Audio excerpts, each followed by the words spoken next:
जय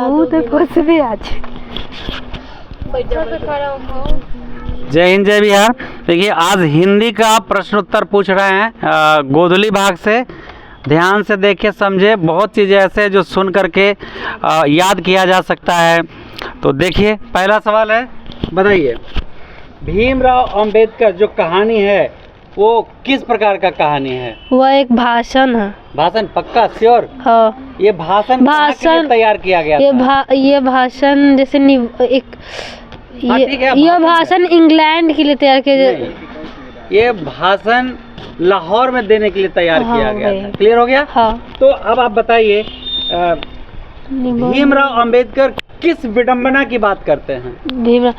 भीमराव लेखक किस विडंबना की बात करता है जिससे आज के जागरूक समाज में जातिवादक विचार फल फूल रहे हैं। लेखक का कहना है कि इस युग में भी कुछ लोग जातिवाद के समर्थक और पोषक बने हुए, लेकिन विश्व के किसी भी देश में ऐसी विडंबना नहीं है। इससे नीच ऊंच की भावना बलवती होती है और जन्म से माता पिता के कार्य से ही बच्चों के कार्य को बांध देता है, जिससे काम बेरोजगारी उत्पन्न होती है और समय पर काम न मिलने पर उन्हें भुखमरी की समस्या आ जाती है।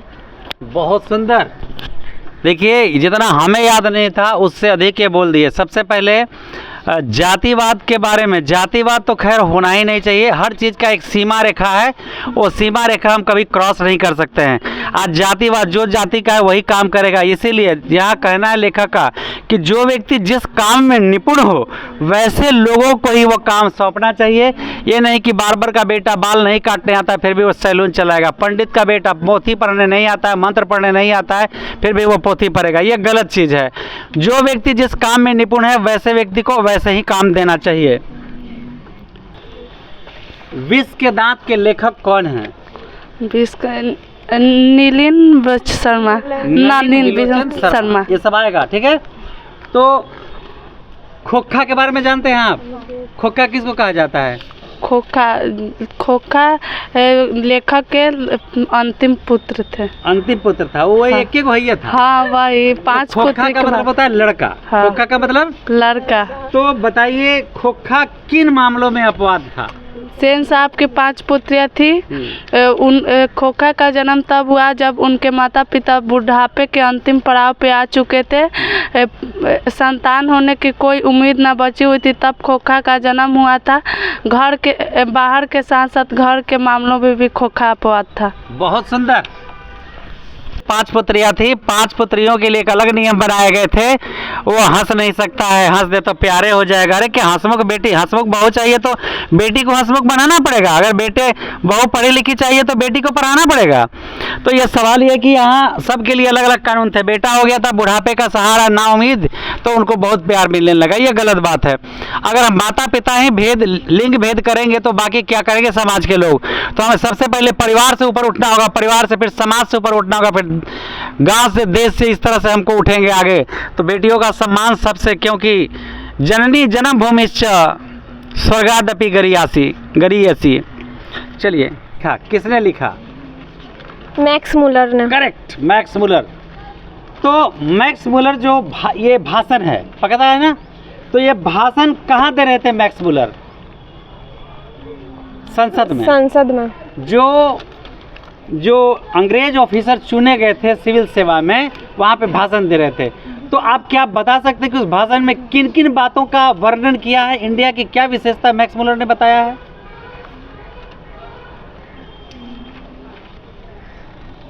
नहीं याद है। देखिए उन्होंने बताया कि यहाँ के नीति से लेकर राजनीति तक, मतलब मेडिकल से लेकर विधि तक, तमाम चीज़ों का ये भंडार मेरा भारत भूमि है। ठीक है, इसलिए उसके बारे में बताया कि तुम अफसर बन के आए हो, ये तेरा भाग्य है और यहाँ से कुछ सीख के जाओ। यहाँ की तमाम रीतियों संस्कृतियों को सीख के कहीं जाना है। वो अपने विदेशी अंग्रेज जो आया था ना सिविल सेवा पास करके, उसको बता रहे थे। ठीक है, से सवाल दिया हुआ है। मैक्स मुलर जो कहे हैं लेखक की दृष्टि में सच्चे भारत के दर्शन कहाँ हो सकते हैं? और लेखक की दृष्टि में सच्चे भारत के दर्शन गाँवों में होती हैं। बहुत सुंदर और अच्छा। और कहाँ नहीं होते हैं? लेखक की बोलिए बोलिए, याद है? दर्शन दृष्टि से शहरों में नहीं होती हैं शहर और जैसे कलकत्ता, शहर बम्बई, जैसे मद्रास। कोलकाता, बम्बई, महाराष्ट्र में नहीं होती है। सच्चे भारत की दर्शन गाँवों में होती हाँ, हैं। बहुत सुंदर। आके गांव के देखिए, गांव की छवि। शहर वाले लोगों को तो पूछेंगे फलना के घर कहाँ है, और जिससे पूछेंगे वही बता देगा कि हम नहीं जानते, जबकि वही आदमी रहता है।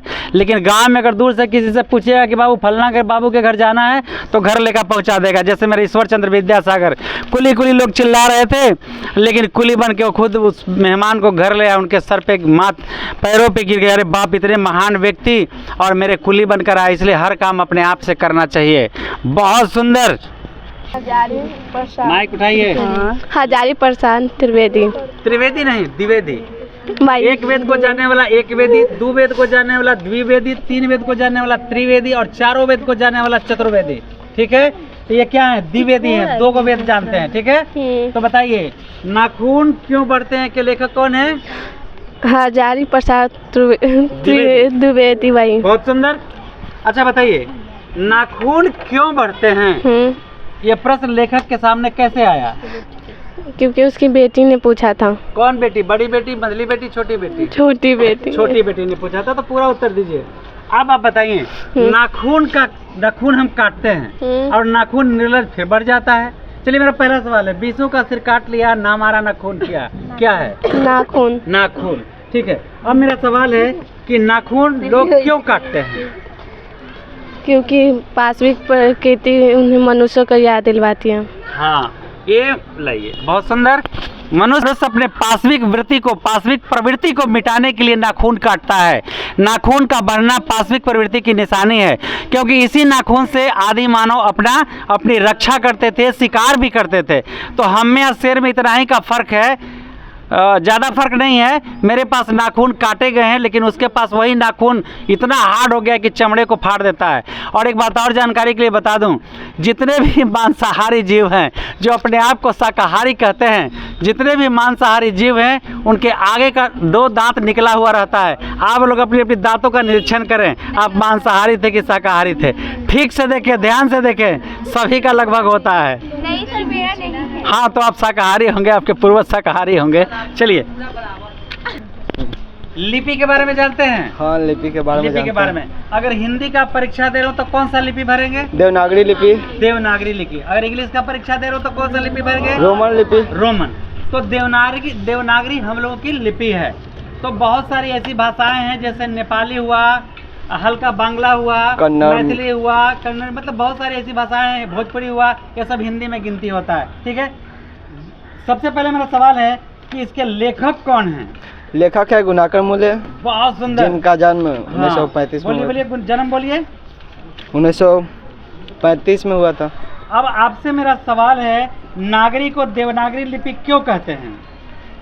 नागरी को देवनागरी लिपि इसलिए कहते हैं क्योंकि यहाँ वो क्या बोला जाता है, बताते हैं। काशी के ब्राह्मणों ने कहा कि इसका उद्भव स्थान यहीं से है, और यह देवों की नगरी है, इसलिए इसे देवनागरी कहा जाता है। ठीक है, और कुछ बताते हैं। अच्छा, दूसरा सवाल आपसे है, गुर्जर प्रतिहार कौन थे?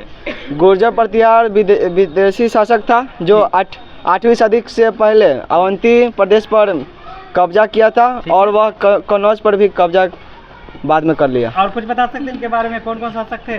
नहीं। मिहिरपाल, महेंद्रपाल है, महेंद्रपाल और ठीक है, मिहिर भोज। बहुत बढ़िया। चलिए, आप जरा बताइए, बहादुर के बारे में आप जानते हैं? बहादुर कौन था? जवाब दीजिए, ऊपर ताकिए। बोलो। बहादुर कौन था? अमरकांत का बेटा था। अमरकांत का बेटा बहादुर था। थैंक्स, बहुत खराब। बैठ। चलिए, आपसे मेरा सवाल है कि बहादुर कौन था? बहादुर एक सुशील लड़का और समझदार लड़का है। हाँ। और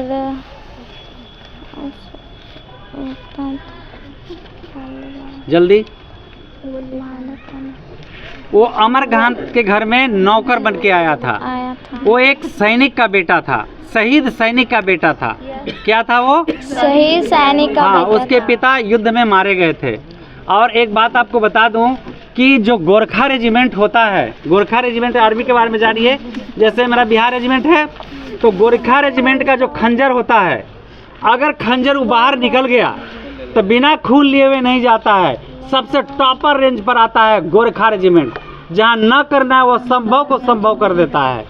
ठीक है, अगर कोई दुश्मन नहीं मिला तो अपना खून चढ़ा के और तब वो खंजर को अंदर रखता है। समझ में आया? नहीं, इसका वसूल है। अगर निकल गया तो ऐसे नहीं जाएगा बिना दुश्मन को मारे हुए।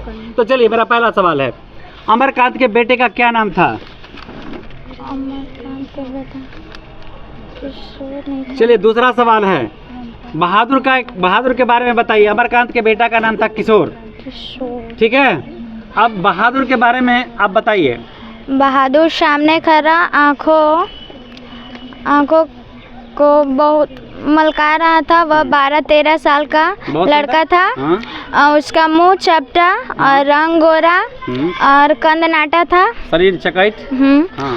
और वो आधे बाह की कमीज तथा सफेद रंग का पैंट तथा भूरे रंग का जूता पहने हुआ था। बहुत सुंदर। गले में रुमाल बांधने से स्काउटों जैसा प्रतीत हो रहा था। बहुत सुंदर। लेखक के परिवार वाले उसे ऐसे घेरे हुए थे जैसे वह कोई अजनबी चीज हो। बहुत सुंदर।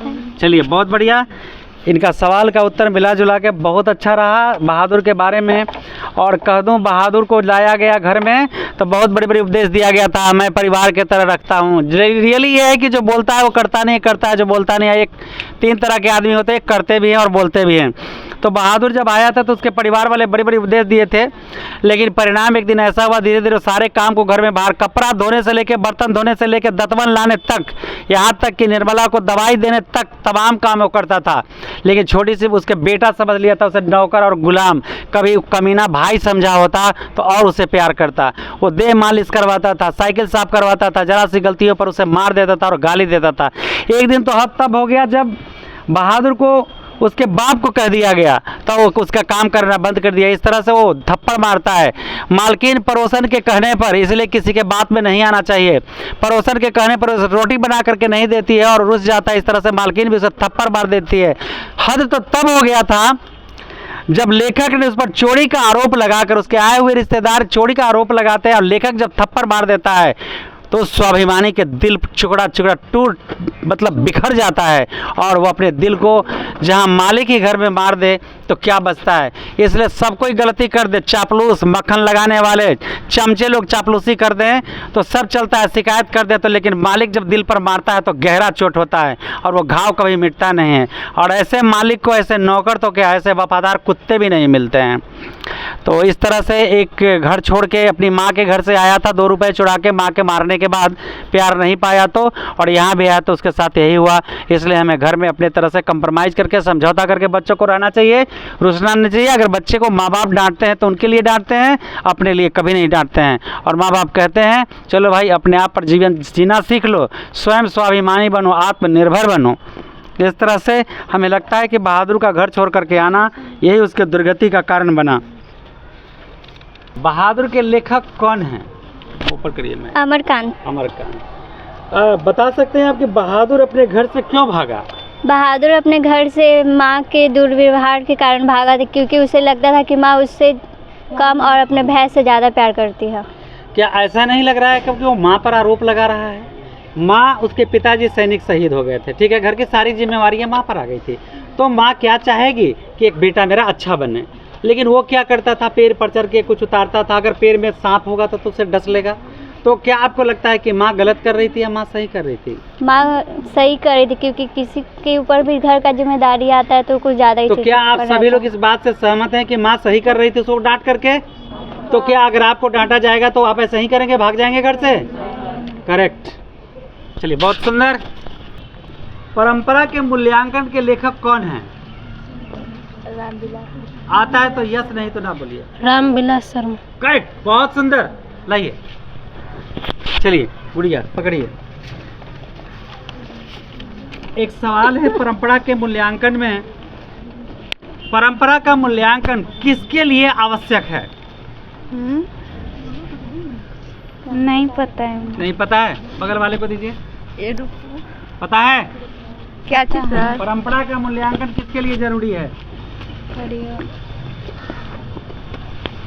कोई चीज़ चलिए आप बोलिए, दीजिए दीजिए दीजिए। नहीं देते, आप बोलिए जी। बनाइए, आता है तो बोलिए, नहीं तो सीधा ना बोलिए। तो लाइए इधर।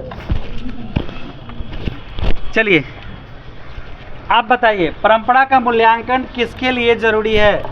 जो साहित्य युग में परिवर्तन करना चाहते हैं उनके लिए परंपरा का मूल्यांकन जरूरी है। बिल्कुल, जो साहित्य लाइए और भी है इसमें। और जो परंपरा को बदलना चाहते हैं उनको साहित्य का ज्ञान होना जरूरी है, क्योंकि हर चीज़, हर अच्छे खराब नहीं, हर पुराने खराब नहीं होते और नए अच्छे भी नहीं होते हैं।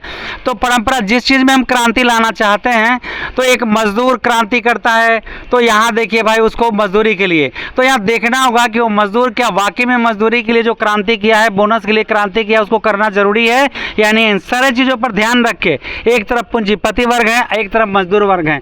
मालिक तो यहाँ कहते हैं कि कभी उनको लाभ हुआ ही नहीं है, कभी भी कहते हैं कि लाभ हुआ ही नहीं है, तो हमेशा उनको हानि होता है। इसीलिए 20-20 हज़ार 30-30 हज़ार का टीवी पटक देते हैं घर में। हाँ, बाल बच्चा हमारे की तरह गुंडागर्दी करते चलता है ऐसे ही। रश्मि वाजपेयी कि पंडित बिरजू महाराज जो कहानी लिखा गया है, कोई सवाल पूछ रहा है, उसका क्या नाम है?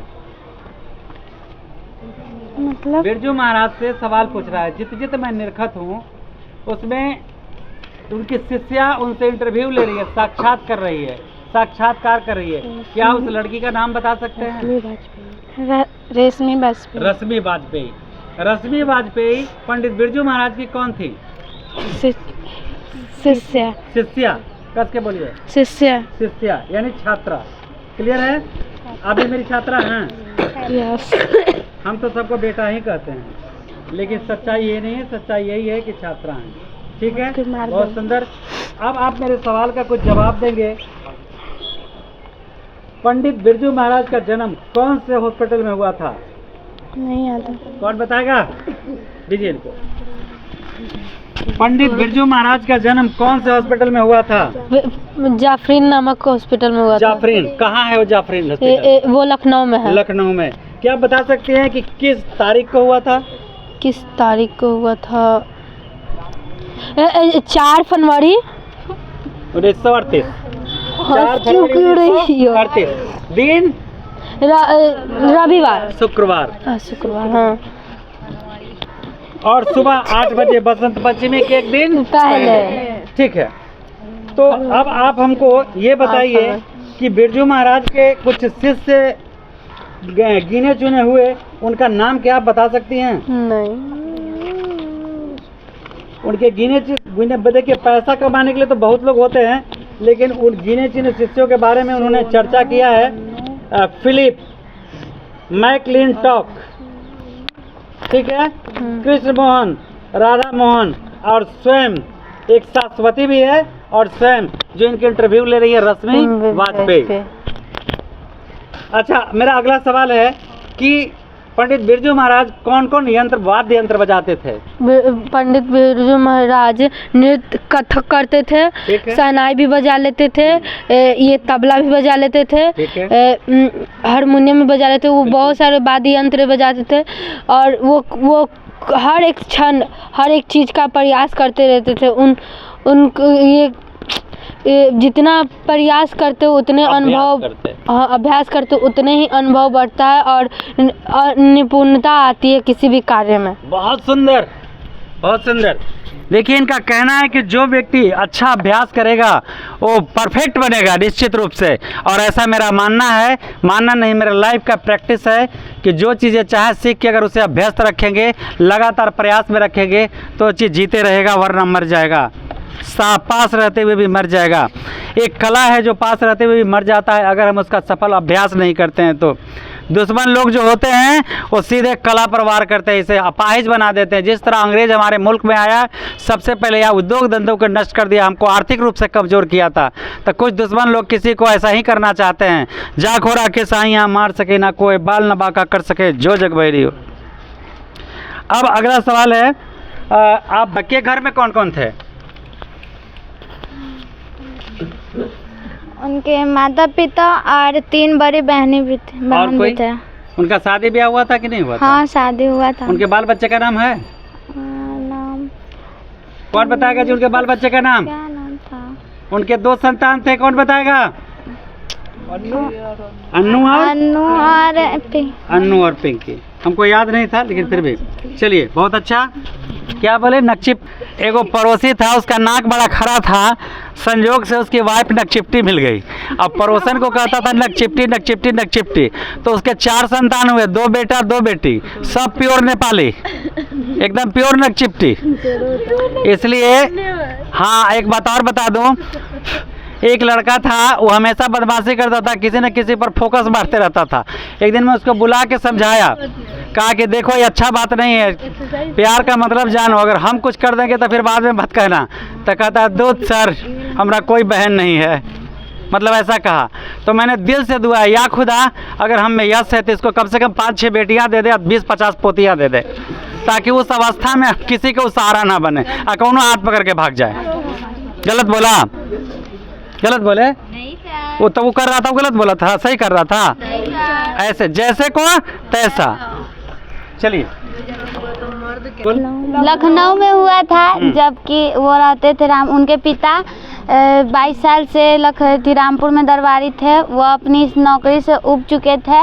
उन्होंने उन्हें कि वो मतलब घर भी जाते थे, तो किसी भी अवस्था में उन्हें जब कुछ ज़रूरत पड़ता था तो राजमहल में उपस्थित होना पड़ता था। वह यह नौकरी छोड़ने के लिए मुंशी जी से एक दिन हनुमान जी से अपना क्या मन्नत मांगा और उनकी नौकरी छूट गई, तो हनुमान जी पर प्रसाद चढ़ाए थे। बहुत सुंदर। लखनऊ और रामपुर, बिरजू महाराज का क्या संबंध है? तो रामपुर में उनका जन्म हुआ था, लखनऊ में उनका जन्म हुआ था, रामपुर में बहन का। तो इस तरह से रामपुर और लखनऊ में उनका संबंध था। और उनके पिताजी कहाँ पे दरबार जाते थे? हाँ, रामपुर में राजा के यहाँ जाते थे वो नृत्य करने के लिए। तो 4-5 साल के उम्र में भी वो भी सीख गए थे, एक नृत्यकार का बेटा नर्तक ही बनेगा ना, नर्तक ही बनेगा। तो वो भी जान गए थे राजा, तो उनको भी कहते थे कि भाई अपने बेटे को ले आओ। एक दिन को अच्छा नहीं लगा कि मैं भी नाचूं, मेरा बेटा नाचे, तो तनख्वाह बांध दिया गया था बेटा का। एक दिन उनके मन में ऐसा आया, तो कहे शायद किसी से बात बोले होंगे कि भाई मेरा बेटा नाचेगा, मैं नहीं नाचूंगा, मैं तब मतलब बेटा नहीं नाचेगा, मैं नाचूंगा, क्योंकि उसको भविष्य संवारना है। तो वहाँ का जो राज दरबारी था, वो राजा क्या बोला कि अगर आप नहीं नाचे, बेटा नहीं नाचेगा, तो आप भी नहीं नाचेंगे।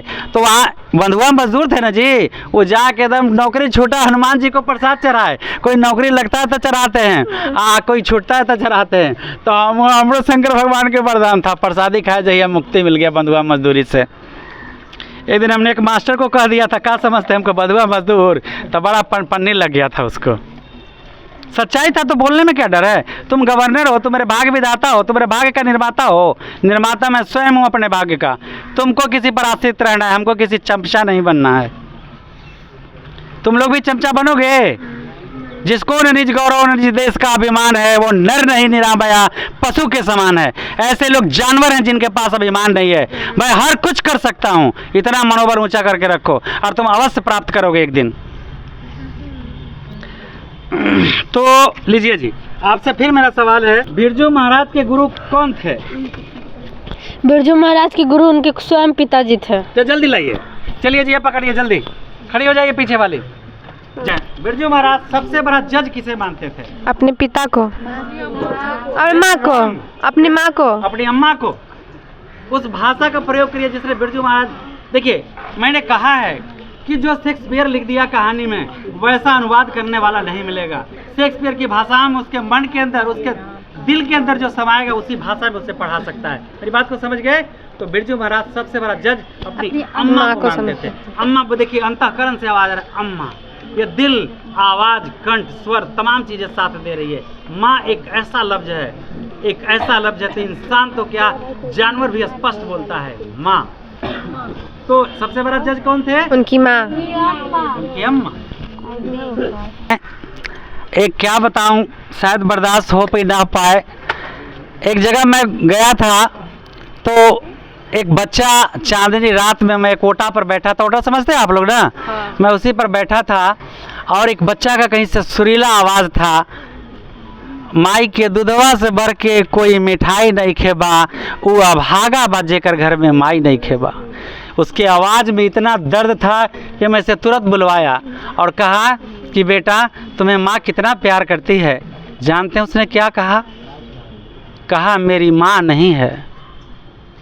वो क्या जाने जिसके पास माँ है, माँ का दर्द उससे पूछो जिसके पास माँ नहीं है। वो क्या जाने बाप क्या होता है, उससे पूछो जिसके पास बाप नहीं है। वो क्या जाने कि भाई क्या होता है, उस बहन से पूछो जिसके पास भाई नहीं है। उस भाई से पूछो जिसके पास बहन नहीं है। ये सृष्टि का अनमोल रिश्ता है, इसे मूल्यों से नहीं चुकाया जा सकता है। इसीलिए एक दूध पर लिखा रहता है अमूल्य, इसके मूल्य नहीं चुका सकते हैं आप। चलिए अगला सवाल के लिए तैयार हो जाइए। क्या है? अविनियो फ्रांस का एक जगह है जहाँ पे हर वर्ष कवि लोगों का सम्मेलन होता है, जिसमें कई सारे कवि लोग मिलकर के। कवि लोगों का सम्मेलन होता है तो संभव कुमार क्या थे? संभव कुमार एक कवि थे। अच्छा, आगे? आगे नहीं पता है। ये रोन नदी के किनारे बसा हुआ शहर है अविनियो। हाँ, ईसाई मठ है। कंप्लीट करिए आंसर को, लाइए। रातें आपको दिल में। तो मेरा पहला सवाल आपसे, अविनियो के बारे में पहचान है आपको? थोड़ा बहुत। तो अविनियो के लेखक कौन हैं? अशोक बीजेपी। अशोक बीजेपी मत कहिए, ना बीजेपी है, ना आरजेडी है, ना भाजपा है, हम टीचर हैं। अशोक वाजपेयी। अशोक वाजपेयी। और एक महान हस्ती का भी नाम जानते हैं, वाजपेयी, अटल वाजपेयी। हाँ, अटल आज तक हिंदुस्तान में ऐसा कोई प्रधानमंत्री पैदा नहीं लिया जो प्रधानमंत्री के पद पर लात मार दे। ऐसे हैं अटल बिहारी वाजपेयी। न मिला है देश को, न मिलेगा ऐसा। तो चलिए मेरा पहला सवाल आपसे है, अविनियो क्या है और वह कहाँ अवस्थित है? अविनियो दक्षिण फ्रांस में रोन नदी, दक्षिण फ्रांस में मध्य यूनानी ईसाई मठ है, ईसाई मठ है जो रोन नदी के किनारे अवस्थित है।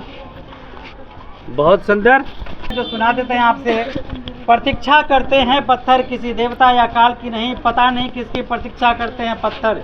धीरज से रेसा रेसा रिश्ते हुए, सिरा सिरा छिलते हुए प्रतीक्षा रखते हैं पत्थर। मेघ गिरता है, सूखी पत्तियां धूप गिरती है इत्यादि।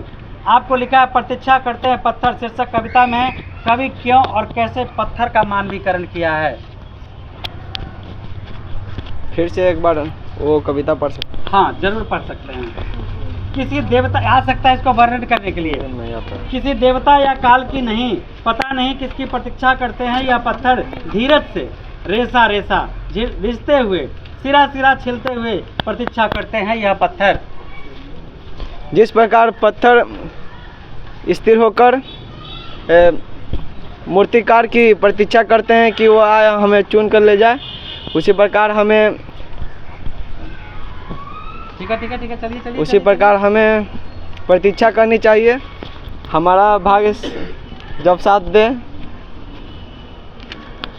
बस और कुछ नहीं। देखिए इसका उत्तर तो हमें भी नहीं याद है, पर हम देख रहे हैं जहाँ तक लगता है मानवीकरण के रूप में ये भी हो सकता है कि मानव द्वारा निर्मित मूर्ति के बारे में भी कुछ ऐसा चर्चा हो सकता है। देखते हैं क्या लिखता है। प्रतीक्षा करते हैं पत्थर शीर्षक कविता में कवि ने वैसे पत्थर के मानवीकरण किया है जो सदा शून्य भाव में रहता है। जहाँ आप कहीं भी जाते हैं उस पर कुछ लिख के चले आते हैं, कुछ उगा के चले आते हैं, तो आपका प्रतीक्षा करते रहता है वो ऐसे ही बिल्कुल, वो कब आएगा, कब मुझे देखेगा, किस तरह का। आज भी हिरोशिमा में जो दुर्घटना हुआ है, जो घटना हुआ है, आज भी वहाँ के पत्थरों पर चिन्ह बना हुआ है। वह पत्थर सारे प्रकृति झंझावतों को सहते हुए उस व्यक्ति की प्रतीक्षा में लीन रहता है जो इस मौन पत्थर के मनोभाव को शब्द चित खींचकर ऐसा स्वरूप प्रदान करके युग परिवर्तन करना चाहते हैं। यानी पत्थर पर जो आप उखेड़ करके आते हैं, आपको आने की पुनः प्रतीक्षा करता है, पुनः प्रतीक्षा करता है, पुनः प्रतीक्षा करते रहता है। गलती करने वाले को हम समझाएंगे, वो एक दिन ऐसा समय आएगा कि वो लगातार गलती करते चला जाएगा और गलतियां करते करते उसे ऐसे ठेस लगेंगे कि आके वो मेरे गोद में गिरेगा, क्योंकि मैंने ही तो उसे समझाया था ना। इस बात को याद रखिए। तो कोशिश करिए कि आपका पैर घायल नहीं हो पाए। अगर एक बार घायल हो गया तो फिर कभी जल्दी ठीक नहीं होगा, क्योंकि बार बार वो घायल होते रहता है। ठीक जिस तरह से एक चोर जब गांव में पकड़ा जाता है और पुलिस उसे अरेस्ट कर लेता है चोरी के इल्ज़ाम में, तो फिर कभी भी कहीं भी चोरी होगा तो पुलिस उसको टांग लेगी, बताओ कौन चोरी किया है। तू कहा नहीं सर हमने नहीं किया, तो बताओ कौन किया, तू नहीं किया तो कौन किया। और जितने बार चोरी किए जाएंगे उतने बार उसको पुलिस अरेस्ट करेगी। बात समझ गए? तो दर्द दिल का है, इसे समझिए, अपने दिल में ही समाये रखिए। रही मन निज मन की व्यथा, मन ही राखो गोए, शून्य ठिलई हैं लोग सब बांट न लई हैं कोय।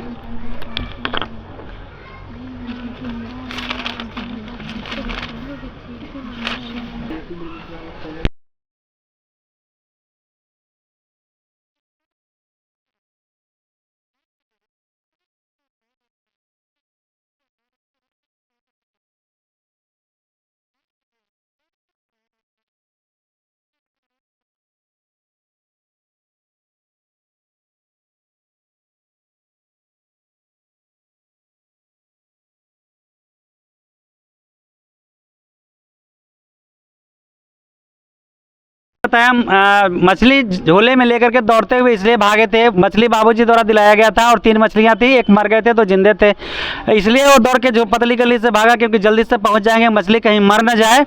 और हल्का सा पानी पड़ रहा था और पतली गली में भीड़ कम रहता था, बाजार में भीड़ रहता था, इसलिए जल्दी से वो घर पहुँच जाता है। तो आज देखिए भाई, एक बात और कहना चाहता हूँ, वो लड़का अभी आया है लॉलीपॉप चाट रहा है। तो सबसे पहले आज तमाम तरह के खाने में मिलावट है। जो हम गेहूँ उपजाते हैं, चावल उपजाते हैं, आलू उपजाते हैं, तमाम खाद्य पदार्थों में उर्वरक शामिल है, उसका प्रभाव हमारे शरीर पर पड़ रहा है। ये लड़का जीते जी जहर खा रहा है, वो लॉलीपॉप में केमिकल मिला हुआ है और खाते हैं। हम कहते हैं कि अगर ये खाना बंद कर देंगे तो जो इसे प्रोडक्शन करने वाले हैं अपने बंद कर देंगे। खेसारी लाल ने कहा मैं गलती से गा दिया कोई गाना अश्लील, तो इसमें मेरी तो गलती है ही, समाज के लोगों की गलती है कि उसको चूज ना करें, उसको ना उठाएं, आगे ना बढ़ाएं, तो अपने आप फ्लॉप कर जाएगा। तो बिल्कुल हम भी कहते हैं कि अगर ये बच्चे नहीं खाएंगे तो एक केमिकल इनसे, इनको क्या पता है अभी कि क्या हो रहा है, देखो उसमें केमिकल मिला हुआ है, इस तरह शरीर को नुकसान करेगा। गंदी चीज़ें अच्छे जल्दी लोग सीख जाता है, सीखता है नहीं सीखता है, लेकिन अच्छी चीज़ें सिखाऊं तो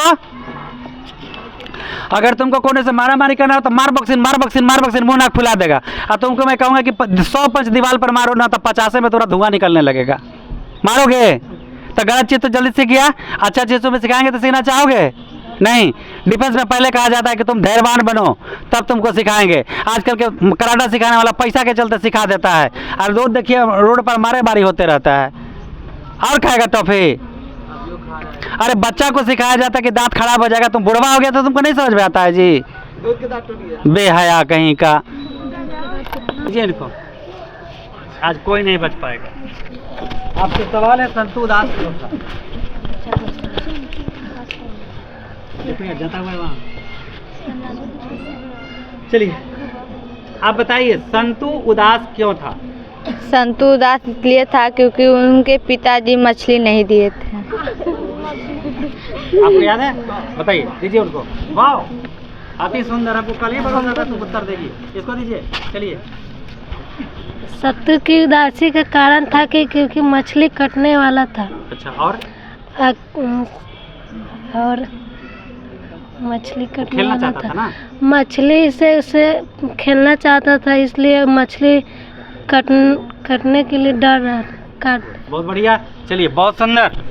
संतू इसलिए उदास था क्योंकि मछली से वो खेलना चाहता था और मछली एक कट चुका था, वो दर्द से भर गया, एक मछली लेकर के भाग गया।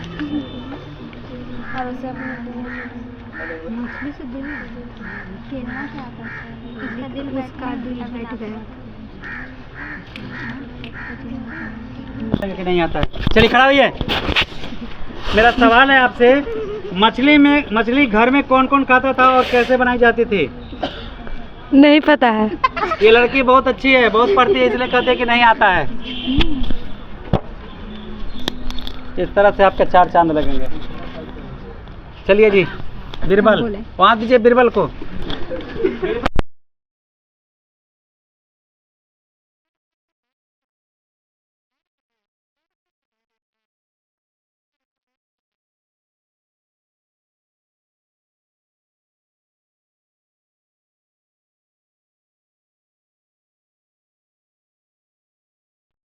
ये मम्मी पीट रही थी, ठीक है। अच्छा एक बात आप बताइए, जो मछली कहानी है, हाँ, इस कहानी के लेखक कौन है? विनोद कुमार सुर्ख, जिनका जन्म 4 फरवरी 1937 में हुआ था, 4 जनवरी। अब मेरा आपसे दूसरा काम, अब मेरा आपसे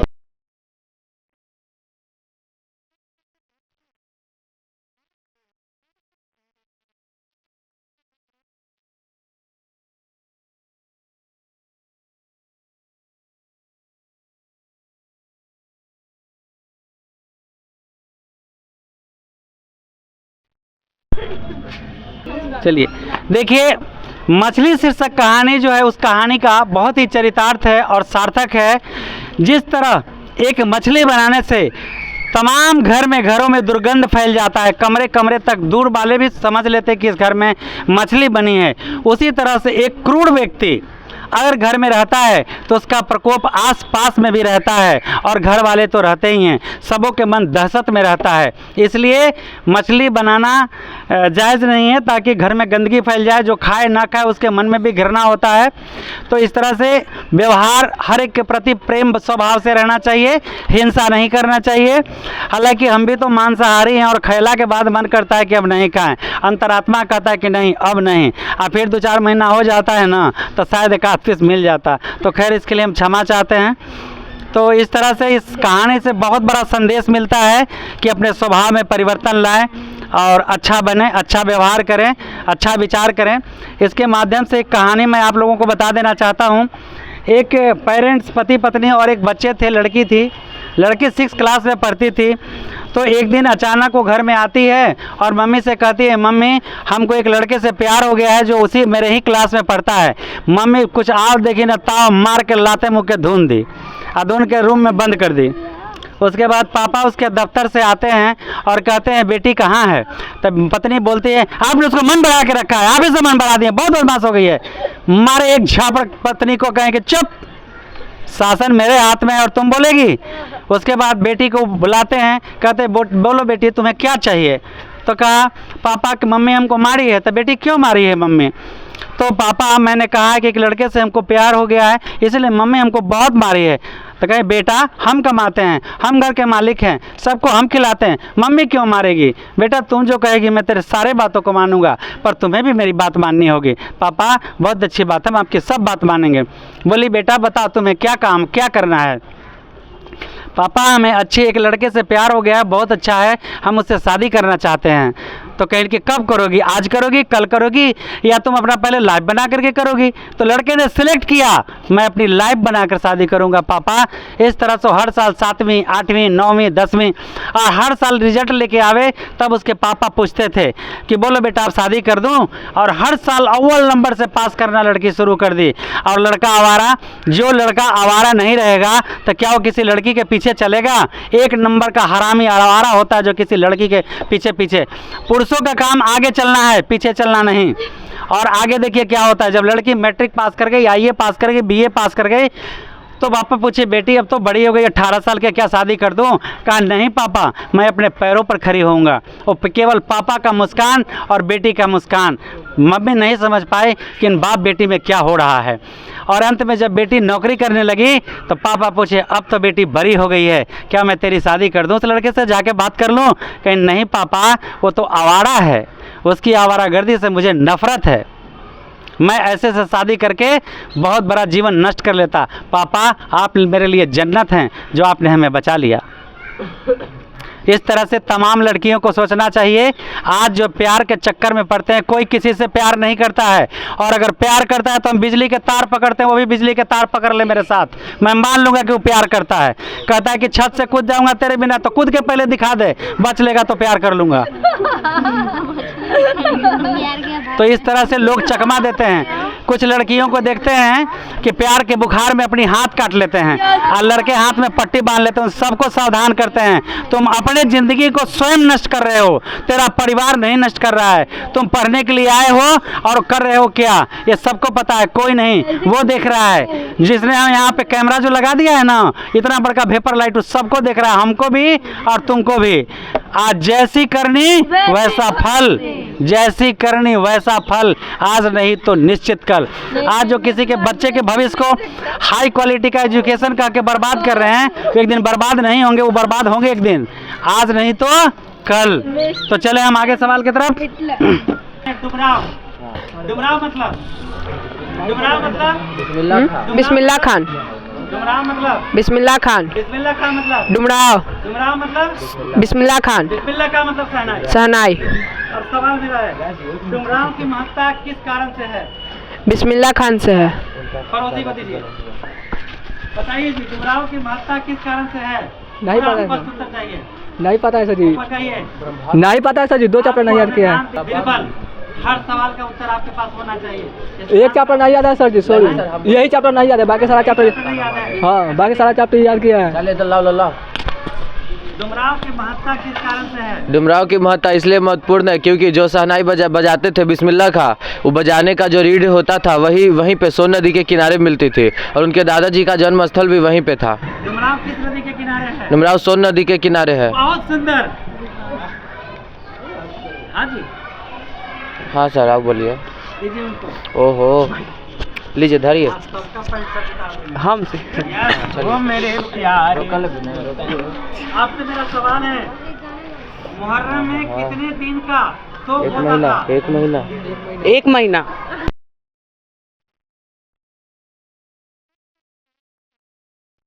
दिन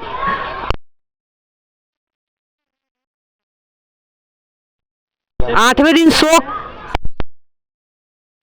क्या अभिप्राय है? संगीत में कुसुम की कचौरी। कुलसुम की कचौड़ी, कौन बताएगा? रसूलन भाई बस। दीजिए दीजिए जल्दी। ओहो, चलिए चलिए धरिए, उठिए, चलिए चलिए। नहीं याद है। याद है? नहीं। अरे हमारा कर दे। चलिए, खड़ा होइए। नहीं आता है। हेलो। हाँ, नहीं आता।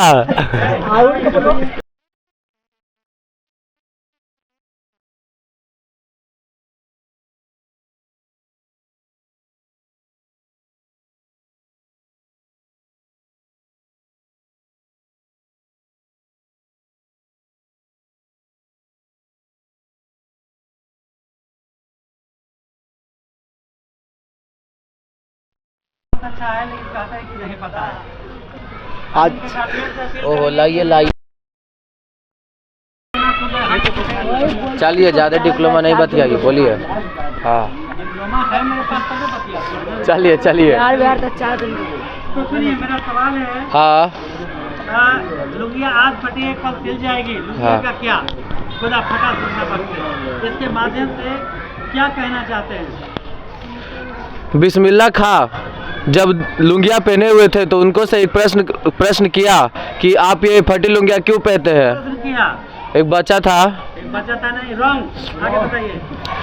उन्होंने बोला कि इस फटी लुंगिया का क्या है, ये आज फटी है कल सिल जाएगी, क्योंकि इसी पे ही तो मैंने भारत हम रत्न रे सर नहीं याद आ रहा है। देखिए भाई, आपसे फिर मेरा वही सवाल है जो बाबा जी नहीं दिए हैं। खुदा फटा सुर ना बख्शे, लुंगिया का क्या है, आज फटी है कल सिल जाएगी, सप्रसंग व्याख्या करें। यह श्लोक बिस्मिल्लाह खान कहानी से बिस्मिल्लाह खान डुमराव लिया गया है। यह बिस्मिल्लाह खान की लुंगिया फटी हुई थी, वो उन्होंने कहा कि यह आज फटी है कल सिल जाएगी। भगवान फटी हुई लुंगिया पहना दे, बट किसी को फटा हुआ सुर न दे। इसी आवाज़ के चलते मैंने भारत रत्न प्राप्त किया है। अति सुंदर। देखिए, लिखा है इसमें फटा, ये कई बार आ चुका है एग्जाम में, इसलिए इस पर दबाव दे रहे हैं। फटा सुर ना बख्शे, लुंगिया का क्या है, आज फटी है कल सिल जाएगी। प्रस्तुत पंक्ति हमारे पाठ्य पुस्तक नौबत खाने से इबादत से ली गई, नौबत खाने में इबादत से ली गई है, जिसके लेखक यतीन्द्र मिश्र। ये दो धर्मों को जोड़ने का बहुत बड़ा योगदान दिए उस्ताद बिस्मिल्लाह खां और यतीन्द्र मिश्र। ये पंक्ति स्वयं उस्ताद बिस्मिल्लाह खां ने बोली है। जब इनकी शिष्या पूछी कि गुरुजी आप तो भारत रत्न हैं, फिर भी ये फटी लुंगिया क्यों पहने हैं, तो उन्हें अच्छा नहीं लगता है। तब उन्होंने कहता है, अरे धत पगली, खुदा फटा सुर नमक से, लुंगिया का क्या, आज फटी है कल सिल जाएगी। क्योंकि ये भारत रत्न अवार्ड उनको इसी लुंगिया पर मिला था। उन्होंने खुदा से मन्नतें मानते हैं हमेशा सुबह शाम 5 वक्त के नमाज में, या खुदा मुझे अच्छी सुर दे जिससे लोगों की भाव और भावना में मैं उतर जाऊं। इस तरह से उस भगवान एक दिन उनकी पुकार को सुन लेते हैं। हम लोग जाने कि उस्ताद बिस्मिल्लाह खां 5 वक्त के नमाजी थे। जो लोग आज हिंदू धर्म, मुस्लिम धर्म, ईसाई धर्म और सिख धर्म को तोड़ना चाहते हैं, उन फाखंडियों को मैं साफ साफ बता देना चाहता हूँ कि चंद लोगों को तोड़ने से न मेरा देश टूटा है, न इंसान टूटा है, न इंसान टूटेगा कभी। चारों हम एक थे, चारों हम एक रहेंगे। आज मैंने भारत रत्न क्या मैं बोलूं, ये दुनिया को मिसाइल देने वाले मिसाइल मैन हमारे अब्दुल कलाम आज़ाद, वो किस धर्म के थे? उस्ताद बिस्मिल्लाह खां किस धर्म के थे? तो बहुत चीज़ें ऐसा है, बत्तख मियाँ किस धर्म के थे? और भी बहुत सारे चीज़ें हैं जो हमारे देश के लिए शहीद हुए हैं, वीर सैनिक। अल्बर्ट इक्का तो खैर बिहार के थे, लेकिन मैं कितनों का नाम गिनाऊं। ये सब हमारे हिंदू मुस्लिम एकता के प्रतीक हैं। अरे पाखंडी टोपी वाले हो चाहे चंदन वाले, सब संभल जाओ, वरना तुम्हें पहले काटने की ज़रूरत है, क्योंकि तुम ही भेद पैदा करते हो। हमारे ज्ञानी भेद नहीं पैदा करते हैं, तुम तो उनकी बातों को दबा देते हो। गांधी जी बढ़िया शिक्षक किसे मानते थे? सर ये लड़की बहुत पढ़ती है लेकिन आज कह रही है कि नहीं आता है। इसके गार्जियन को ध्यान नहीं देना है कि किस तरह पढ़ाई करती है। चलिए जी। सर जी छुटकी बच्चे नहीं निशा, चलिए बोलिए। नहीं याद, बोलना पड़ेगा आपको। नहीं याद आता, नहीं बोलेगी? नहीं याद है। किसको याद है? हमको याद है। पहले दीजिए तो उसको। हाँ बीरबल को दीजिए। जोर जोर से नहीं बोलना, धीरे धीरे बोलना। बढ़िया शिक्षा किसे मांगते थे? बोले हाँ गांधी जी बढ़िया शिक्षा प्रेम से घृणा को, बहुत अच्छा। क्रोध काम से क्रोध को जी सकते हैं। अच्छा, काम से क्रोध कोई गलत है नहीं, हिंसक से हिंसक को, अहिंसा से हिंसा को, ऐसा ही हाँ है। हिंसा को जी सकते हैं, जिसे गांधी जी बढ़िया शिक्षा मानते थे। और उत्तम चरित्र का निर्माण सबसे बढ़िया शिक्षा है हाँ। ना? अगर जिसका कैरेक्टर ही खराब है कोई हो, तो उसके जिंदगी का क्या भरोसा है? Yes sir. बहुत सुंदर। लाइए, मानते थे गांधी जी के अनुसार बढ़िया शिक्षा जो अहिंसक प्रतिरोधक है, जो कष्ट से हिंसा से अहिंसा से हिंसा को, अहिंसा से हिंसा को जीत ले, घृणा से प्रेम, कष्ट से प्रेम को, और कष्ट सहन करके अपने जीवन को उत्तम बना ले और उत्तम चरित्र का निर्माण कर ले, उसे ही बढ़िया गांधी जी बढ़िया शिक्षा कहते थे। बहुत सुंदर। अभी मैंने एक लड़के को नाम बीरबल दिया, एक लड़के को बीरबल लिया, क्योंकि बीरबल की बेटी का नाम हमको याद नहीं था। एक बार क्या हुआ कि कौन राजा थे? बीरबल, अकबर राजा ने कहा अपने दरबारी को कि ऐ बीरबल, हमें शेर का दूध चाहिए। हाँ, शेर का दूध चाहिए। बीरबल पड़ गया बड़ा फेरा में, कहा कि शेर का दूध कैसे ले आएंगे। वो घरे गया और खटवास पटवास लेके सो गया। आखिर कोहिनूर में ही तो कोहिनूर निकलेगा ना। तो उसकी बेटी पूछी, अब्बा जान खाना खा लीजिए। कहा कि नहीं बेटी, आज हमें भूख नहीं है। तो कहा क्यों अब्बा जान, क्या हुआ? कहा कि बेटी नहीं, कुछ नहीं हुआ। कहा कि अब्बा जान अपनी कष्टों में भेंट करिए। तो कहा क्या कहूँ बेटी, राजा ने कहा है हमें शेर का दूध लाने के लिए। कहा पिताजी ये कौन बड़ी बात है, मैं सुबह तक ला के दे दूंगा, आप खाना खाइए। तो कहा कि जब मेरी बेटी है तो सोच किस बात का। इसलिए बेटियां हर प्रश्न का उत्तर है, कौन ऐसा सवाल नहीं है जिसका जवाब बेटियां नहीं दे सकती है। बेटे जाते हैं 100 को लेके लाने के लिए दुल्हनिया को, अब मेरी बेटियां कहती है कि चल तो हम अकेले समझ ले बहू, है कि नहीं। तो यहाँ बीरबल की बेटी अपने बाप को खिला पिला करके और सुला देती है, और रात को बहुत सारा कपड़ा लेके, जहाँ अकबर नहाता था तो सबने देखा दरबार कि कपड़े लेके जा रही है। जिस घाट पे अकबर नहाता था उसी घाट पे कपड़ा खींचने लगी। उसको कौन रोकेगा भाई, मेन दरबारी का बेटी थी। और रात में करे फटाक फटाक फटाक फटक राजा का नींद खुल गया। कहा कि कौन इस सब दुस्साहस किया है कि रात को आके तालाब में जहाँ मैं नहाता हूँ सरोवर पर खींच रहा है, जल्दी उसको कैद करो। उसके बेटी को कैद कर लिया गया, कल के राज दरबार में पेश किया गया। कहा कि बता तूने ऐसा करने का दुस्साहस क्यों किया। कहा कहें कि क्या कहूँ महाराज, ये बहुत लज्जा की बात है, मैं आपको बता नहीं सकता। कहा कि नहीं तुमको बताना पड़ेगा, इसमें लज्जा की क्या बात है। तो नहीं महाराज मैं नहीं बता सकता, मेरे बाप का इज्जत का सवाल है। तो कहा कि नहीं तुमको बताना ही पड़ेगा, नहीं तुम्हें मृत्यु दंड दिया जाएगा। तो कहा कि मतलब महाराज हमको मृत्यु दंड से तो डर नहीं है, लेकिन ये सच में बता ही देना चाहता हूँ आपको। क्या कहूँ, बड़ा दुख की बात है, मेरे बाप को लड़का हुआ है, इसलिए मैं रात के आके खींच रहा हूँ कि कोई ये बात जाने नहीं। कहा कि पुरुष को और लड़का असंभव। तो कहा कि महाराज अगर शेर को दूध हो सकता है तो पुरुष को लड़का क्यों नहीं हो सकता है। कहा कि बाप से बेटी तेज निकला। खैर धन्यवाद। आगे देखते हैं गांधी जी क्या और क्या मानते थे और किसे मानते थे। गांधी जी शिक्षा का ध्येय अहिंसक प्रतिरोध और के कार्य के करने की क्षमता, मतलब तुलनात्मक कुछ हाँ ठीक है, चलिए को मानते थे, क्योंकि सिर्फ पढ़ने से व्यक्ति अपने व्यक्तित्व का निर्माण नहीं कर सकता है। वो उसको कुछ कारीगरी आनी चाहिए, जैसे अपना ही कुछ कार्य करना इत्यादि ये सब। हाँ देखिए खराब हो जाएगा। तो एक अच्छे चरित्र का निर्माण कैसे है। पुलिस वाले कसम खा के आते हैं मैं पुलिस में भर्ती होऊंगा, और सब्जी भी बिना पैसे के कुछ पुलिस वाले खरीदते हैं। ऐसे नहीं, मैं सबको नहीं कहूँगा कि हर लोग ऐसा होता है।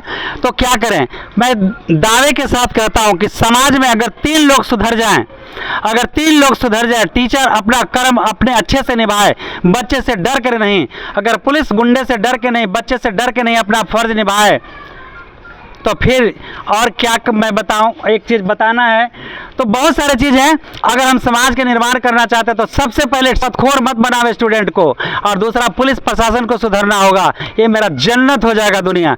विश्व में ऐसा कोई देश नहीं है जो इसका मुकाबला कर सके। और फिर कुछ चंद लोग सफ़ेद पोश लोग मेरे देश को लूट रहे हैं, जो अंगूठा छाप हैं।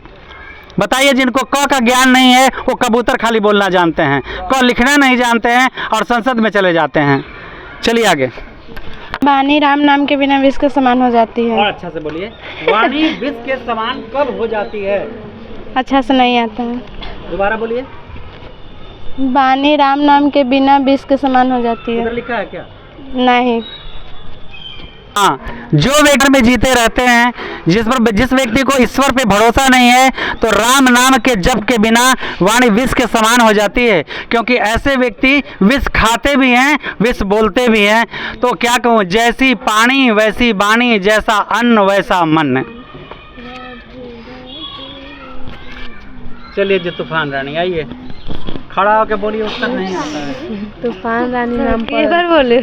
कभी किसके बिना जगत में यह जन्म व्यर्थ मानता है। आइए, कभी किसके बिना जगत में यह जन्म व्यर्थ मानता है। कभी राम नाम के बिना जगत में यह जन्म व्यर्थ मानता है। राम नहीं होते तो जगत में व्यर्थ नहीं होता। नहीं। कैसे नहीं पता। तुम में खरे कम में सब में व्यापक Ram. Yes sir. Yes sir. Ram नाम के जप के बिना क्या। Yes sir. राम नाम। चलिए परोसन को दीजिए। कवि की दृष्टि में ब्रह्मा का स्थान, कवि के दृष्टि में ब्रह्मा का स्थान कहाँ है। कवि की दृष्टि में ब्रह्मा का निशान हृदय रूपी गुफा में है। अब बताइए, सबसे ऊपर ब्रह्मा है। अब ब्रह्मा जब इस गुफा में रहते हैं तो राम किस गुफा में रहते हैं। सब उनके अंदर रहते हैं, सब इनके अंदर रहते हैं। अरे भैया, धर्म के पाखंडियों को मैं कहता हूँ कि राम भगवान अगर मंदिर में वास करते तो अपनी रक्षा करते। ईश्वर न मंदिर में, न मस्जिद में, न काबा कैलाश में। ईश्वर तो केवल बसता है आत्मा मन के विश्वास में। ये मैं नहीं कह रहा हूँ, ये ब्रह्मा कह रहे हैं। सरल है और कई बार परीक्षा में आ चुका है। श्री राधिका प्रेम वरण नंद नंद, प्रेम अयनी श्री राधिका प्रेम वरण नंद नंद, प्रेम वाटिका के दो माली द्वंद। व्याख्या करें। व्याख्या प्रस्तुत पंक्ति राजखान के द्वारा लिखित है, जिसमें राजखान कहते हैं कि जिसमें खान माली और माली राधा और कृष्ण को कहे हैं। वे प्रेम रूपी बाग में राधा और कृष्ण को प्रेम रूपी नेत्र से देखे हैं। उनका मन राधा और कृष्ण में लग जाता है। बहुत सुंदर। अब जरा उनको बढ़ा दीजिए तो जो हंसे हैं, दीजिए इनको। हर रोग का आप मेरे सवाल का जवाब दीजिए। कवि ने माली मालिन किन्हें और क्यों कहा है? कवि ने माली मालिन किन्हें और क्यों कहा है? एक भिखमंगा दूसरे को भीख दे रहा है। कृष्ण को। कृष्ण को कैसे बतेली रहे? कृष्ण को आपको नंबर मिल जाएगा? नहीं। लाइए।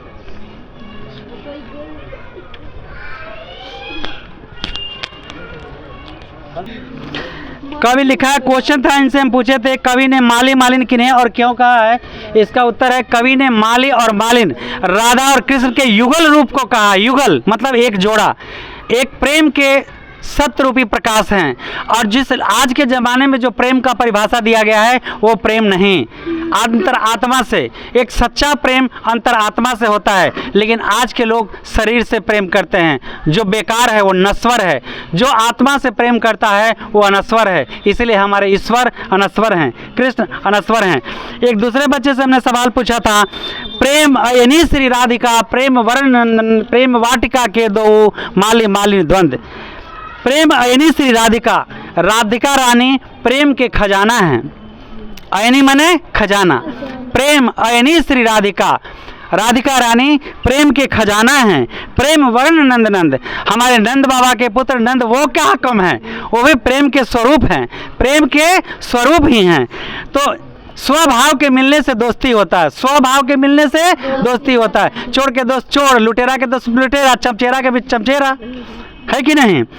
प्रेम वाटिका के दो माली मालिन द्वंद्व। इस प्रेम वाटिका को सजाने वाले, इस संसार को सजाने वाले कौन हैं? राधा और कृष्ण हैं, जो अपने प्रेम से सिंचित करते हैं। बहुत लोग कहते हैं कि कृष्ण और राधा में एक गलत संबंध था। क्या कहूँ, जो नदी में कभी हेला ही नहीं, जो सागर में कभी हेला ही नहीं, तो कहा कि सागर में नहा के आए हैं। अरे बेवकूफ़, तू तो सागर के किनारे से आया है। एक बार सागर में देख खेल के, तेरी खानदान को भी अंदाज लग जाएगा। एक बार नदी में हेल के देख, बीच में कितनी गहराई है था चल जाएगा। तो जो किनारे से भी नहा के आता है, कहता है कि गंगा जी से नहा के लिए और सागर से। प्रेम क्या है? प्रेम तो माँ भी हमसे करती है, क्या उसके साथ गलत रिश्ता होता है? प्रेम तो बहन भी करती है हमसे, कितना अनमोल रिश्ता होता है। तो प्रेम का मतलब, मैं उन पाखंडियों से पूछता हूँ जो इस शब्द को बदनाम करते हैं, चेत जाओ, चेत जाओ, वरना तुम किसी बेटी बहन को परेशान करोगे तो तुम्हारा 2 4 10 हो जाएगा, परेशान हो जाओगे। और दिन तुम्हारा हाथ से लाठी भी काम नहीं करेगा, क्योंकि लाठी टक टक के तो चलोगे तुम। तो चलिए, प्रेम हृदय से होना चाहिए। हम जिससे प्रेम करें उसकी अगर बदनामी हो जाए तो जीवन बेकार है।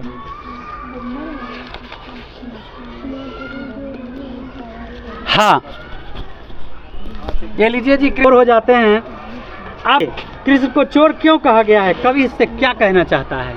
कवि इससे यह कहना चाहते हैं, जैसे किसी व्यक्ति का कवि यह कहना चाहते हैं कि कृष्ण ने मेरा हृदय चुरा लिया। जैसे कोई व्यक्ति का कोई चीज़ चोरी हो जाता है तो उससे उसी पर मन अटका रहता है कि मेरा सामान चोरी होगा। इसी कारण कृष्ण को कवि ने चोर कहा है। अति सुंदर आता है। ये लड़की भाव भक्ति में विभोर रहती है हमेशा कृष्ण की तरफ, इसीलिए जल्दी उत्तर दे दी। कृष्ण को चोर, बहुत लोग ऐसा समझते हैं कि माखन चोराते थे इसलिए कृष्ण को चोर कहा जाता है। बिल्कुल गलत, बिल्कुल गलत। सबसे पहले मैं उत्तर बता दूं और फिर माखन चोरी पर वापस लौट के आऊँगा। सबसे पहले कवि के रसिक हृदय को, कवि का जो हृदय है वो कृष्ण के रस से सराबोर हो चुका है। जिस तरह से मिठाई रस में सराबोर होकर के कितनों खाओ मुंह में इन्ने उन्ने में टपक जाता है, उसी तरह से कवि का जो हृदय है वो रसिक हो गया कृष्ण के भावनाओं में। और कवि कृष्ण के अलावा किसी को नहीं देख रहे हैं, तो कवि का जो हृदय है वो रसिक हृदय को कृष्ण ने चुरा लिया है, उनका अपहरण कर लिया है। मतलब उनके पास से कवि का मन उसके पास आना ही नहीं चाहता है, इसलिए कवि का मन बेमन हो गया है, इसलिए कवि ने कृष्ण को चोर कहा है। ठीक है, अब जानिए कृष्ण को चोर कुछ लोग कहते हैं, कुछ बच्चा लिखता है, प्रश्न में लिखा था कवि को इसलिए चोर कहा गया है कि वो माखन चुरा के खाते थे। मैं उन बच्चों को बता देना चाहता हूँ कि एक बार मैया ने समझाया कृष्ण को कि लल्ला तू जो माखन चढ़ा के लोगों के यहाँ खाता है वो गरीब लोग हैं, वही माखन बेचेंगे तो 2-4 पैसे मिलेंगे, उनके बाल बच्चों का परवरिश होगा। कन्हैया तू माखन मत चुराना। पहले मैया तो डांट के बताती थी, उन्होंने नहीं माना, लेकिन जब प्यार से बताई तो कृष्ण समझ गए।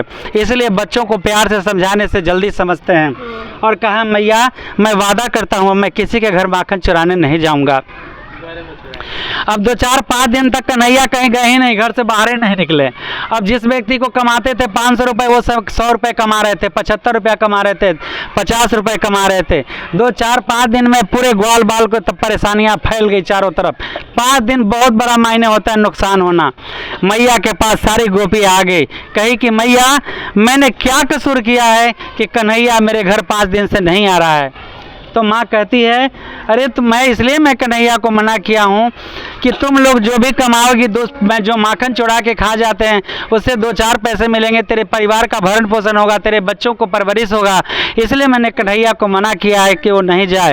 तब वो नहीं जा रहा है। कहा मैया मैं तो उस दिन गरीब हो गया था जिस दिन से कन्हैया मेरे घर जाना बंद कर दिया है, क्योंकि आमदनी बहुत कम हो गए हैं। कन्हैया पतली गली पकड़ के और फिर उस दिन जाके माखन चुरा के खा लेते हैं और फिर उस दिन उसका उतना ही आमदनी हो जाता है। तो बात समझ में आई सबको? हेलो बताइए कभी प्रेम मार्ग को अति सुधो क्यों कहा है? बताइए।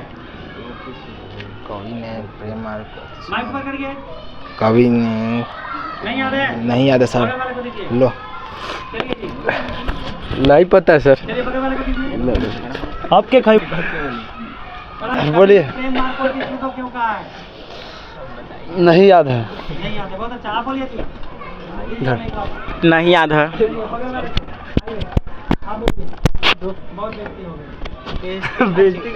बोले सर। कभी प्रेम मार्ग को अति सुधो क्यों कहता है? कभी प्रेम मार्ग को अति शुद्ध इसलिए कहता है क्योंकि प्रेम का मार्ग अत्यंत कोमल और सरल होता है। प्रेम के मार्ग पर चलने वाला व्यक्ति सदा सफल होता है। बिल्कुल करेक्ट, बहुत सुंदर।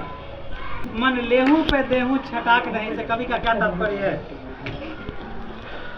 इसका तात्पर्य ये है कि भगवान ने सबको बहुत कुछ दिया है, परंतु वह किसी को कोई चीज़ उपलब्ध नहीं करवाना चाहता है। सीधा कर दीजिए। देखिए अभी हम जिनसे पूछे थे मन देहूँ पर लेहूँ चटाक नहीं से कवि का क्या तात्पर्य है, मैं क्या बताऊं। ये जो कुछ भी दिया हुआ है परमात्मा का ही दिया हुआ है, नबी का दिया हुआ है, मोहम्मद का दिया हुआ है, अल्लाह का दिया हुआ है, जो भी ईसा जो भी हो भगवान जो गॉड रूप में हो सब उन्हीं का दिया हुआ है। तो जो भी दिया सब वही ने दिया है। ये प्रेम गिरना तमाम चीज़ सब उसी की देन है, पर ईश्वर केवल प्रेम देता है, गिरना तो व्युत्पन्न होता है। अब चलें, अब जब मैंने पूछा बाबा जी से कि बाबा जी बताइए मन देहूँ पर लेहूँ छटाक नहीं का क्या तात्पर्य है, बाबा जी के पास बहुत सरल उत्तर था। बाबा जी आरती में गाते हैं और सबों को सुनाते हैं। ज़रा एक लाइन मैं बता दूं। तेरा तुझको अर्पण प्रभु क्या लागे मेरा। बाबा तो सबको ये बताते हैं, लेकिन इनसे भी आज नहीं मिला भगवान को देने के लिए। खुद कहते हैं और खुद नहीं देते हैं। अरे प्रेम दो ईश्वर को, ईश्वर तो प्रेम का भूखा है। ईश्वर किसी चीज़ का भूखा नहीं है, वो केवल प्रेम का भूखा है। अगर हम उसको अपने हृदय में बसा लेंगे तो फिर किसी चीज़ की आवश्यकता नहीं है, न धन न जन न दुनिया न चाहत न दौलत न शोहरत, किसी चीज़ की ज़रूरत नहीं है। जिसके दिल में स्वयं ईश्वर हो उसको और क्या चीज़ चाहिए। तो ईश्वर प्रेम का भूखा है और हम भी उसके प्रेम के भूखे हैं। तो जो ईश्वर के प्रेम में वेदना सहता है उसकी वेदना सहने का अनुभूति ही एक अलग होता है।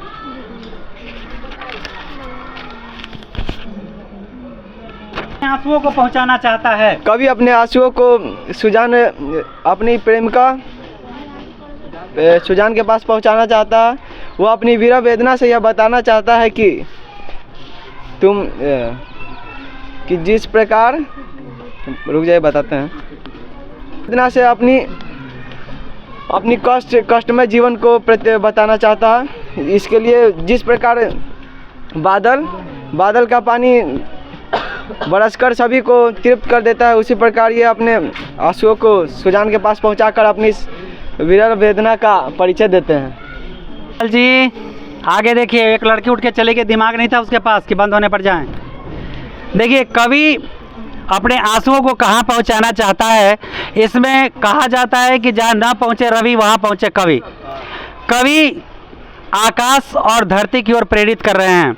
ऐसे तो आपके उत्तर में लिखा है कि कवि एक नर्तकी मतलब एक नर्तकी थी सुजान, जहाँ पे ये कवि थे और वो नर्तकी थी, तो चाहते थे कवि की अपने आंसुओं को सुजान प्रेमिका के पास पहुंचाना चाहते थे ताकि उनकी विरह वेदना समझ पाएं। लेकिन मेरे समझ से, ये आपकी किताब में लिखा हुआ है, लेकिन मेरे समझ से कवि धरती और आसमान की ओर प्रेरित करता है। आसमान पिता है और धरती माता है। वो माता और पिता से प्रेरणा करते हैं कि तुम मेरी विरह वेदना को समझो, इस संसार की विरह वेदना को समझो, ये तमाम धरती आज बूंद बूंद की प्यासी है उससे समझो, और तुम बरस कर ये धरती को तृप्त कर दो, आंसू बनकर गिरो और धरती को तृप्त कर दो ताकि प्रकृति में सौंदर्य और खुशहाली आ जाए। का अर्थ बादल भी होता है। कवि को भारत में भारतीयता क्यों नहीं दिखाई पड़ता है?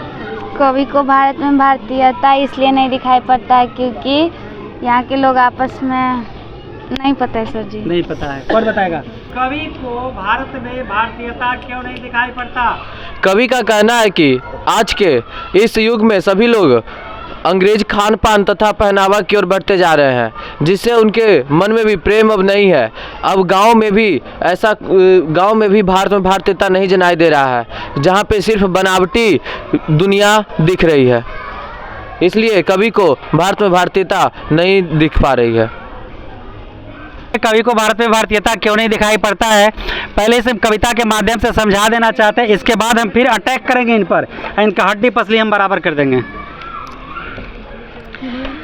समय विदेशी वस्तु नर गतिरति रीत लखात, सभी लोग विदेशी वस्तु इस्तेमाल करने में लज्जा भी नहीं करते हैं, कहते हैं कि मेरा रिवाज है, तैयो लज्जा नहीं करते हैं। भारतीयता न कछुआ भारत में दर्शात, भारतीय चिन्ह किसी भी चीज़ का भारत में नहीं दिखाई पड़ रहे हैं, रहन सहन खान पान कुछ भी। मनुष्य भारतीय देखी को सकल नहीं पहचान, भारतीय लोगों को देख करके लोग पहचान नहीं सकते कि ये भारतीय हैं। मुस्लिम हिंदू किंतु ये सब क्रिश्चियन, कहता है क्रिश्चियन तो खैर छोड़िए, क्रिश्चियन को छोड़िए, हिंदू और मुसलमान भी नहीं पहचान में आ रहे हैं कि ये भारत के हैं। इसीलिए तो मैं कहता हूँ हिंदू मुसलमान भारत के धरोहर हैं, इसे मत बांटो दुष्टों। पढ़ विद्या प्रदेश की बुद्धि विदेशी हो, विदेश में जाके पढ़ते हैं अब विदेश का बुद्धि हो जाता। How are you? चाल चलन प्रदेश की गए हुए नहीं भाई, गए विदेश में और चाल चलन भी इनको अच्छा लगने लगा है ना। तटे विदेशी ठाट बाट बन्यो देश विदेश, ठाट बाट विदेशी पहन के आए तो विदेशी बन जा रहे हैं। और क्या कहता है कभी, सपने में न हूँ जिन्हें नहीं कहीं भारतीयता लेस, जरा भी सपने में भी उनमें भारतीयता नहीं दिखाई पड़ रहा, जूता के फीतों में नहीं दिखाई पड़ रहा है। लेस बने तो अलग चीज़ होता है, मतलब तरीक बने मतलब अब वो भी कह देते हैं। अंग्रेजी वाहन पर बसन बेती रीति नीति, अंग्रेजी वाहन पर चल रहे हैं, वस्त्र पहन रहे, वेशभूषा है और नीतियों भी देशे का करें, फूट डालो और शासन करो। हम कमाई थी तो घर में खाट भरे, बंटवारा कर दे हमार, फूट डालो और शासन करो। अंग्रेजी रुचि अभी गृह सकल वस्तु, सभी जगह अंग्रेजी रुचि, घर से लेकर बाहर तक है। गौरव बनेगा तो अंग्रेजी है। हिंदुस्तानी नाम सुनी अभी ये सब कुछ नहीं लजात, हिंदुस्तानी कह दीजिए ना कि हिंदुस्तानी हो बिहारी मारेंगे दूध थापर ना, अरे गर्व से कहते हैं कि हिंदुस्तानी हैं हम और बिहारी हैं हम। भारतीयता सब वस्तु ही सो हाय निगाह घिनात, भारतीय वस्तु देख के लोगों को घिरना आ रहा है। बताइए, अपन माँ बाप से घिरना भी आता है, वैसे लोगों को ही माँ बाप से घिरना आता है। देवनगर बानक बनो, सब अंग्रेजी चाल, चारों तरफ है अंग्रेजी चाल। हाटन में भकहूँ बड़ा, देखिए अंग्रेजी माल, चारों तरफ देखिए अंग्रेजी माल हाट में बड़ा हुआ है। चाइनीज है, अंग्रेजी है, विदेशी है। जिनसो समलत सकत नहीं तन की ढीली धोती धाट, जिनसे धोती नहीं ठहर रहा है देह में, उनसे फुल पैंट और सूट बेल्ट लगा के चल रहे हैं। देश प्रबंध करी हीगे, ये है कैसी कमाली, दास वृत्ति की चाह चहूँ दिशी, सभी लोग दास बनना चाहते हैं, नौकर बनना चाहते हैं। अरे मालिक बनो, एक पैसे का ही अपना करो, मालिक बनो, स्वतंत्र आकाश के नीचे विचरण करो। करत खुशामत झूठ प्रशंसा, मानव बने डफाली, सब लोग डफाली बने हुए। कैसा? बाजा बजावे वाला, और बाजो बजावे वाला अपन मालिक होता है। तो मेरा सवाल था बबुआ से। ठीक है सर, आप लोग अब कह रहे हैं मालिक बनो, ठीक है हम लोग मन अब हम लोग मन के मालिक बनेंगे। बिल्कुल बिल्कुल मन का मालिक बनिए। पिंजरे बंद न गा पाएंगे, कनक तितलियों से टकराकर पुलकित पर टूट जाएंगे। हम बहताजल पीने वाले, आपने बोला ना आज़ादी, हम बहताजल पीने वाले मर जाएंगे भूखे प्यासे, कहीं भली है कनक कटोरी की मैदा से। समझते रहिएगा। सवाल क्या पूछे थे? कवि को भारत में भारतीयता इसलिए नहीं दिखाई देता है क्योंकि यहाँ के रहन सहन, खान पान, जीवन स्तर, कपड़े, वस्त्र, गाड़ी, तमाम चीज विदेशी हो गए हैं, इसलिए कवि को भारत में भारतीयता दिखाई नहीं देता है। बतिया समझ में आवत जी? फाली किसे और क्यों कहा है आप बताइए। नहीं आता है, आप बताइए। कवि ने कफा जरी सा बता दीजिए, कवि ने डफाली किसको और क्यों कहा है?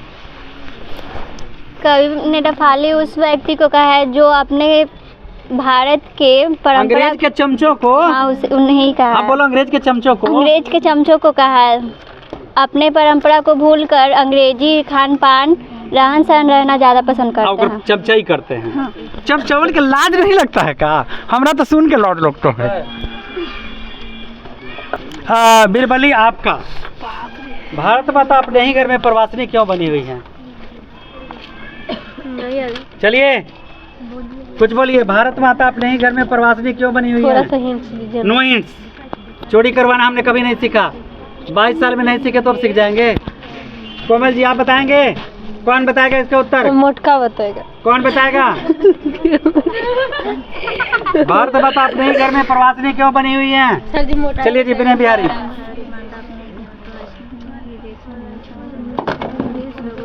भारत माता को अपने ही घर में प्रवासिनी क्यों बनना पड़ता है? क्यों बने हुए हैं? क्योंकि अंग्रेज हमें गुलाम बना लिए और हम पर अत्याचार कर रहे थे, जिसे भारत माता कठपुतली मूर्ति की तरह देख रही थी, इसलिए वह भारत में प्रवासिनी बनी हुई थी। बहुत सुंदर। मैं उपनिवेश हूँ, इसलिए कवि कहा है कि जगाओ अपने भारत में भारतीयता को और टूट पड़ो उन पर फिरंगियों पर जो हमारे देश को बर्बाद कर रहे हैं। बहुत अच्छा लड़का उत्तर दिया। हत्या, ठीक है। सबसे पहले बताइए कहानीकार का नाम। नारायण। ठीक है, कुंवर नारायण। बहुत बढ़िया। कवि को बूढ़ा वृक्ष चौकीदार क्यों लगता है? कवि को गर्मी, सर्दी, बरसात में वह वृक्ष चौकीदार की तरह खड़ा रहता। जब भी लेखक आता था तब देखता था कि जैसे ही कोई चौकीदार अपनी मालिक के घर की रक्षा के लिए हमेशा तत्पर रहता था, इसी तरह हमेशा वो पेड़ घर के बाहर आंगन में खड़ा रहता था। परंतु इस बार आया तो पेड़ ना दिखा तो उसे लगा कि एक वृक्ष की हत्या हो चुकी है। बहुत सुंदर कर दिया। अत्यंत उपयोगी है, वो जीवन दायिनी है, वो हर कुछ हमें देती है पर हमसे कुछ नहीं मांगती है। इसलिए हम सबसे अपील करेंगे कि वृक्ष की रक्षा करें, उसे काटे नहीं। सब लोग जानता है कि सुंदरलाल बहुगुणा ने चिपको आंदोलन चलाया, उसके पहले तमाम क्रांतियों में हमारी महिलाएं भाग ली है। अमृता देवी बिश्नोई जो जोधपुर की रहने वाली हैं, वो सबसे पहले चिपको आंदोलन चलाए थे 1731 में, राजस्थान की रहने वाली हैं। 1731। चलिए अब आइए, ज्ञान के लेखक कौन हैं? अशोक वाजपेयी। आज तरीके मिस्टेक हो गया यार, हमने भी घुमा दिया था।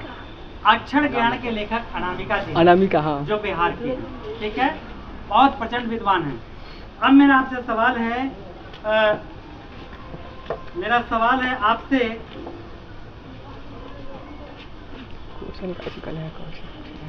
आएगा क्यों? बेटे के लिए अंग का क्या और क्यों? बेटे के लिए अंग क्या है और क्यों? बेटे के लिए अंग क्या है और क्यों? बेटे के लिए अंग, जब बेटा क ख ग घ सीखना बोलना शुरू कर देता है, लेकिन अंग में जब लटक देता है, अंग के यहाँ अभिप्राय है कि माँ के गोद में। ठीक है, बोलिए। बस इतनी याद है। माँ की गोद में बैठा हुआ बेटा। हाँ, बोलिए फिर से। माँ के गोद में बैठा हुआ बेटा। फिर से बोलिए। शुरू से था। हाँ। अंग के यहाँ पढ़ा है कि जब बच्चा क ख ग घ सीख जाता है, लेकिन अंग में जाकर लटक देता है। यहाँ अंग का अभिप्राय है कि माँ के गोद में बैठा हुआ बेटा। बहुत अच्छा। अनामिका जी द्वारा लिखा गया अक्षर ज्ञान ये मैं क्या कहूँ, सागर से कम गहरा नहीं है।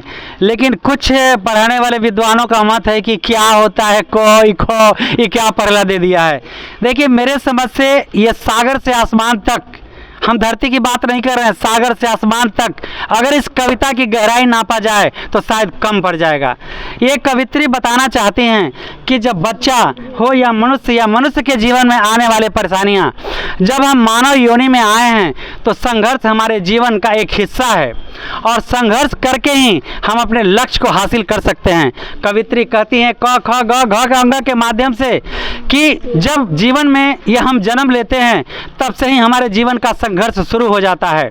बचपन, बड़ा होना, उससे बड़ा होना, एक जिम्मेवारियों को समझना और एक कार्य को कर करके एक कार्य को संपादित करते तो दूसरा कार्य सामने खड़ा हो जाता है और संघर्ष की राह पर चलते चलते हम किसी लक्ष्य को प्राप्त करते हैं।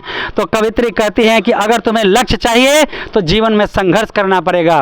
पुरुष स्नेह षड्दोषा हाथ भूमिक्षता निद्रा तंद्रा भय क्रोध आलस्य दीर्घसूत्रता। आलस्य करने वाले लोग कभी लक्ष्य को प्राप्त नहीं कर सकते हैं। तो हमारी लेखिका, महान कवित्री का कहना है क्या करिए तुम लोग, जवाब दो।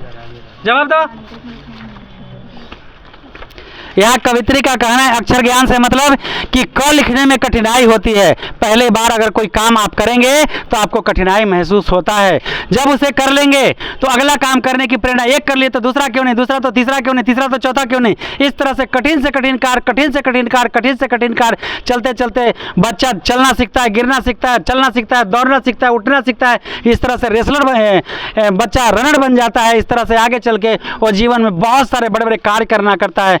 जो असाध्य को भी साध्य बना दिया, जो आसमान की ऊंचाइयों को नाप दिया, ये अनामिका के देन से।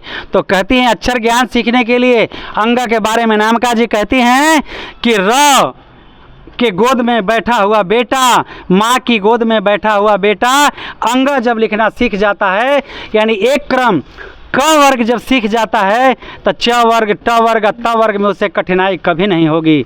एक बार अगर किसी काम को कर लिए तो दोबारा उसे करने में कोई कठिनाई नहीं होगी। कल तक हमें के भी सब लोग बोलता था बड़ा अच्छा खाली तो ही सब आवा ही वो करनी आवा ही कि ना आवा ही। मैं दावे के साथ चुनौती तो नहीं देता हूँ, पर मैं कोशिश किया और हर सब्जेक्ट को देखने में ज़रा सफलता हासिल कर रहे हैं। अगर शायद देख लें तो कुछ और भी आश्चर्य हो सकता है। चले अब कुछ अगला सवाल एक आध दो और है। कवि किस बंगाल में लौटकर आने की बात करता है? कवि किस बंगाल में आता है? नहीं आपने हमको डिस्टर्ब किया इसलिए आपको हम किए। कवि किस बंगाल में लौटकर आने की बात करता है? कवि उस बंगाल में लौट के आने की बात करता जहाँ पे बहती कलकत करती नदियाँ, बहुत सुंदर, और लहलहाते फसल, लहलहाते धान के खेत। हाँ, क्या बात है। चलिए जी, कवि किस बंगाल में लौटकर आने की बात करता है? कभी उस बंगाल में लौट कर आने की बात करता है जहाँ कल लहलहाती नदियाँ, लहलहाते धान की फसलें, अपनी मातृभूमि में लौटकर कभी आने की बात करता है। नहीं, बंगाल में। अच्छा तो आप बताइए, अगर आपका पुनर्जन्म हो तो क्या आप कहाँ जन्म लेना चाहेंगे? सच बोल रहे हैं। सच बोल दीजिए। अमेरिका में। लेकिन हम तो ईश्वर से प्रार्थना करेंगे कि चाहे कुछ भी हो, बस मेरे यही शाहपुर नगरी में भेजना, यही बिहार की धरती, यही भारत की धरती पर भेजना, क्योंकि इससे मेरा प्रेम मोह कभी भंग ही नहीं होता है। नहीं। अब आज ये प्रश्न उत्तर समाप्त होता है। जय हिंद जय बिहार। हम बच्चों के बीच एक प्रेरणा भर रहे हैं ताकि वो डर करके, ये 4 भेद होते हैं, साम दाम दंड भेद, मैंने शांति से समझा दिया, नहीं समझ पा रहे थे। दाम लगाया, फाइन किया, दंड पीटा भी, तो बच्चा को सियाना जब हो जाए, चप्पल बाप काट जाए तो बेटा बराबरी का हो जाता है और बेटी, इसलिए अब इनके अंदर भेद पैदा कर रहे हैं। अगर नहीं तो माइक पर आके बोलो, नहीं पढ़ोगे तो बोलो कि हमको उत्तर नहीं आता है। जय हिंद जय बिहार। बहुत सारी शुभकामनाएं। दुनिया को जो सोचना है सोचता रहे।